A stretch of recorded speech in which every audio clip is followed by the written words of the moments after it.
Тэгэхэр кино маань дайралтаас хойш 3 жилийн дараах үйл явдлыг харуулж байгаагаар эхэлнэ. Рэпер гэх нэртэй хачирхалтай махчин араатнууд хүн төрлөختнийг юу ч устгасан бөгөөд дайралтаас хойш цөө хэдэн амьд гарсан хүмүүс араатны сул талыг олж мэдэн өөрсдөө аюулгүй байлахаар өндөрлөг газар дээр оромжоо барьсан байна.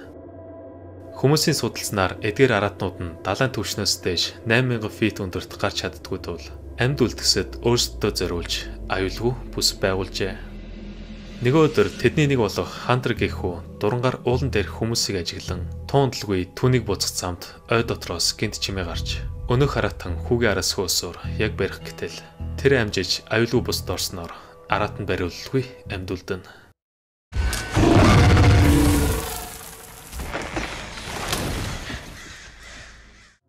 Өдөр нь хүү гэртээ очиход манай киноны гол дүр болох Хантрын яв Вил хүүгээ ганцаараа явж болохгүйгээ харуулж хэрвээ араатнуудад баригдвал юу болох байсныг төсөөлж чадахгүйгээд түүнийг алдахыг зөвшөөрөхгүй гэдгээ хэлэн. Өдөр нь Вил Кейти гэх эхнэрийнхээ найзтай хамт буу гагнах үедээ хүн аюулгүй бүсээс гарсныг тайлбарлагад Кейти Хантрыг энд ганцаардсандаа хамт тоглох хүүхдтэйхаар явсан байж магадгүй гэдэгч.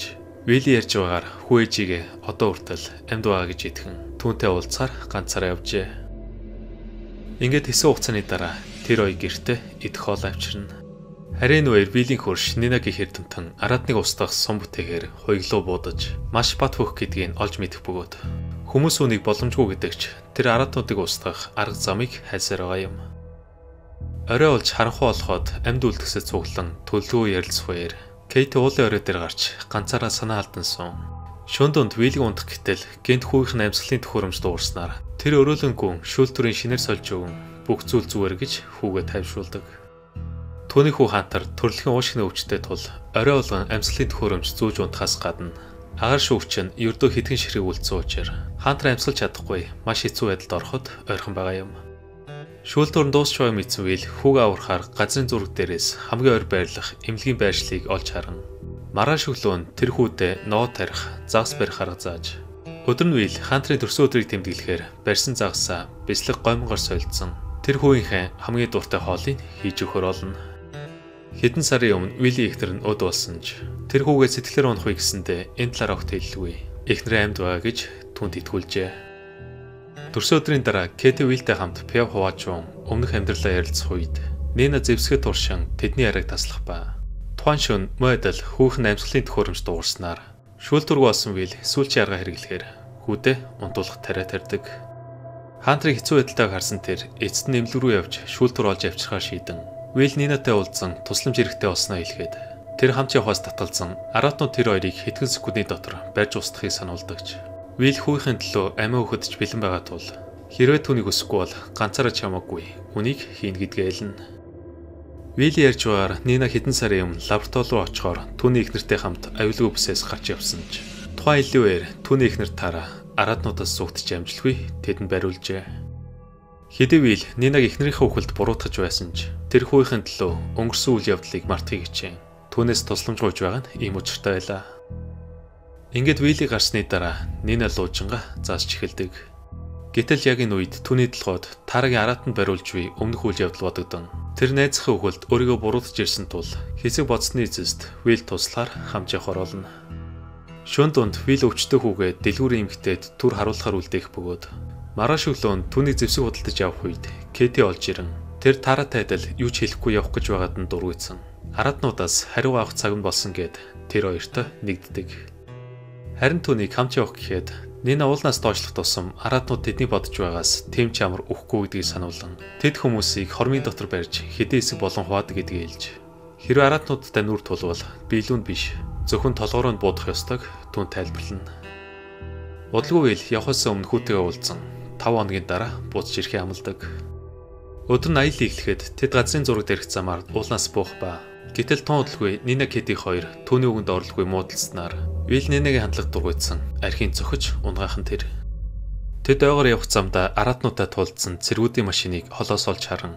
Ингээд хэсэг алгасны эсэст тэр гурав аюулгүй бүсээс гарч араатнуудын байгаа төвшин рүү орох бөгөөд уулын өрөө алгасаар Вил өнөх машинуудыг нэгжин пуучин харуулж олох үед Кейти Нинаг хүлээхийг хүсэх үед түүнийг үлдээж цааш явах гэтэл Нина урлан тэр хоёр Тарагийн үхлээс олж хоорон дахиад муудалцдаг. Ингээд хэсэг хугацааны дараа тэд ойгоор явах үедээ адууны сүрэгтэй таарч Туудлгүй тэр гурав хуучин цаны бааз дээр хурж ирсэн байлаа. Харанхуй болж эхэлсэн тул Вил өндөрлөг газар руу гарахаар дүүжин лифтийг ажилуулахаар явах гэтэл Нинагийн лууж ажиллан тэр аратан ойртон ирж байгааг олж мэдэх бөгөөд тэд уул руу гүйж амжихгүй тул Кэти Нина хоёр аратныг сатааруулахаар хэдэн буучин харавдагч түн догт нөлөөлөлгүй Кэтиг барихаар араас нь хөөж эхэлдэг.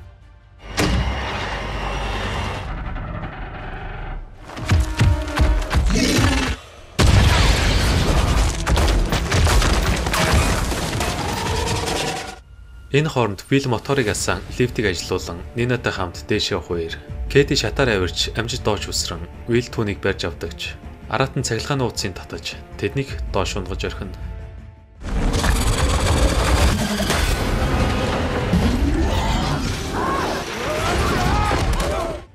Гэсэн ч тэд хурдан хөлдөөрөө осоож дээш гүйсээр аратан тэднийг барихаас өмнө аюулгүй өндөрлөгт хүрч чаддаг. Оройн тэр гурав эзэнгүй байшинд хэсэг амрах үедээ Нина эдгээр аратнууд амьтан руу биш зөвхөн хүмүүс рүү дайрдгийг хэлэн тэд хүмүүсийг эдэлгүй зүгээр л устгадаг гэдгийг олж мэджээ. Тэр дайралтын дараа аратнуудыг судлах үедээ мөн тэднийг огт ундтгүй анзаарч сул тал нь зөвхөн өндөрлөг газар болохыг тайлбарлах бөгөөд хэсэг ярьж суусан тэр гурав удалгүй унтаж амрах үед Вил эхнэртэйгээ ярилцж буй өмнөх үйл явдлаа санаж тэр таараг Нинатай хамт явуулсандаа харамсан одоо үртэл өөрийгөө буруудахсаар байлаа. Вил тухайд эхнэр үлдэхийг ятгах гэж оролдсон ч Нина түүнийг огт сонсхийг хүсээгүй юм. Инхүү маргааш өглөө тэд алгасаар сүрс уурхаа дээр хурж ирнэ. Газрын зургийн дагуу тэд уурхаар дамжин цааш явхаар Вил тэр хоёрыг болгоомжтой ахыг сануулж уурхаа руу орох гэтэл Нина уурхаад лууж нь ажиллахгүй гэдгийг хэлэн газрын гүнээс аратнууд гарч ирэх боломжтойг тэдэнд анхааруулдаг. Нина уурхаа руу орохоос таталзж байсан ч тэдэнд уулыг тойрч явах цаг байхгүй тул тэд гэрэлтэй каскаа өмсөн эцэст нь шатаар доош бууж огт чимээ гаргалгүй цааш явна. Гэтэл уурхайн төгсгөлд гар цаалттай байх ба тэдэнд өөр сонголт үлдээгүй тул доод тонглоор явхаар шатаар доош буух гэхэд гэнт сарсан баахаа тэднийг айлгаж ингээд тэр гурыг цааш явах үед тэдний ард чимээ сонсогдсноор Вил тэр хоёрыг гэрлээ ахыг хүсэж харанхуй руу харах үедээ араатай ирж байгааг олж хардаг.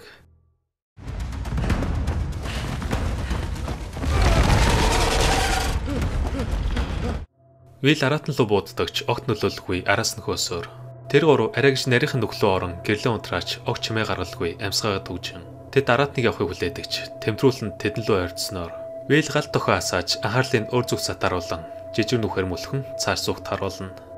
Харин энэ үед өөр нэг аратан хамгийн урд явж байсан Кэдийг тэмдрүүлээрээ зоож харанхуй руу чирж авч явах бөгөөд Вил Нина хоёр түүний үхэлд харамсан бусдын нэрхээс өмнө хурдан шиг тэндээс ухтан тэд шатаар алгасаар арай гэж авгаас гарч чаддаг. Удалгүй тайвширсан тэр хоёр замдаа ойн хамгаалагч амьдарч байсан байшин руу орж Вил шүгэнээс хүүхэн дуртай бэлтгэдэг гомоо олж Нинатай хувааж идэхээр болон хоолны үеэр Вил дайралтаас өмнө хүүтэйгээ хамт орой болгон энэ хоолыг иддэг байснаа хэлэн галын дэргэд Нина түнд аратнуудыг устгах төлөвлөгөө тайлбарлан хэрвээ лаборатори руугаа очиж чадвал ребрүүдийн хуйг нэвтлэх сум бүтээж тэднийг дотроос нь дэлбэлэх боломжтойг тайлбарлана. Нина түнд энэ бүх хугацаанд аратныг устгах зэвсэг бүтээж байснаа хэлэхэд Вил үнийг хэзэж бүтшгүй санаа гэж түүний тэнэг санааг биелүүлэхийн тулд өгөнд нь орж гэр бүл найз нөхдөд алдсандаа дургуйцж байлаа. Ингээд маргааш өглөө нь Вил давхсаар эмнэлгийг олж ирдэг. Тэр хоёр дотогш орон шатаар хамгийн дээд давхарт гарах ба Вил хүүхэн амьсгалын аппаратны шүүлтүрийг олохоор өрөөнүүдийг нэгжин шүүгэн дотроос олох үед гэнт аратны чимээ гарч тэднийг олж ирхэн тэр Вил хэдэн шүүлтүр цунхлан зүгтаар доод давхарлуугүй хөмчөөд аратан ханы цөмөлж араас нь хөөх бөгөөд тэр хоёр буцаж дээд давхарлуу гарч өөр гарцаар буух гэтэл аратан тэмтрүүлээрээ Вилийг барьж яван Нина сүхэр цохон түүнийг суллаж зүгт харахгүй болсон тэр хоёр аратныг дэлбэлэхээр газ тавина. Туундалгүй аратныг ойрдох үед Вил Нинаг явахыг хүсэж тэр өрөөнд байх боллооныг будаж дэлбэлдэг.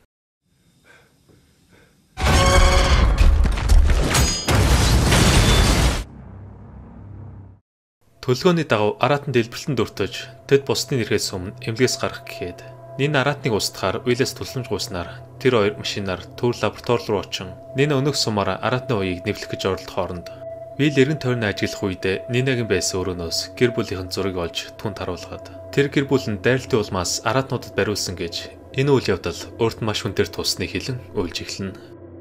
Вил түүний буруу байхгүй гэж тайвшруулсны дараа Нина аратантай тулдгаар Вилийг зүгтхийг хүсэн өнөг зэвсгээ туршиж үзэхэр болдог.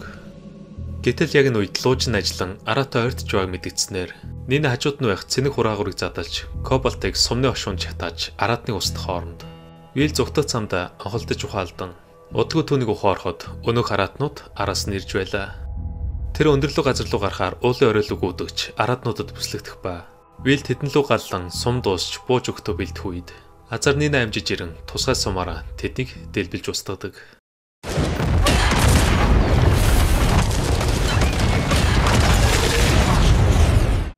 Амьд гарсан Вил араатныг робот гэдгийг ойлгох үед Нина эдгээр машинууд зөвхөн хүмүүсийг устгахаар програмчлагдсныг хэлэн тэдний хэн бүтээснийг мэдэхгүйгээд амьд гарсан тэр хоёр аюулгүй бүс рүү орно. Удалгүй тэдний гэртээ очиход Хантер аавгаа тэрэн буцаж ирсэнд нь маш ихээр баяртай байх ба. Ингээд туудалгүй Нина бус амьд үлдсэн хүмүүст араатнуудыг ялах арга осноо мэдэгдэхээр туг намруулснаар амьд үлдсэд цуглан түүнтэй хамтарч сум үйлдвэрлэх ажилд орох бөгөөд киноны төгсгөлд Нина Вил хоёр голын дэрэгд байх хөшөөлөө очин Кейтийн дурсал зориулж нэрийн сум дээр сэлжүүлдэг. Эцэст нь хүмүүс араатнуудыг устгахаар тэдэндээ тулдж байгаагаар кино маань дуусч байна. Хэрвээ бичлэг маань таалагдсан бол лайк, сабаа дараад дараагийн кино тайлбараар уулзцгаая. Түр баяртай.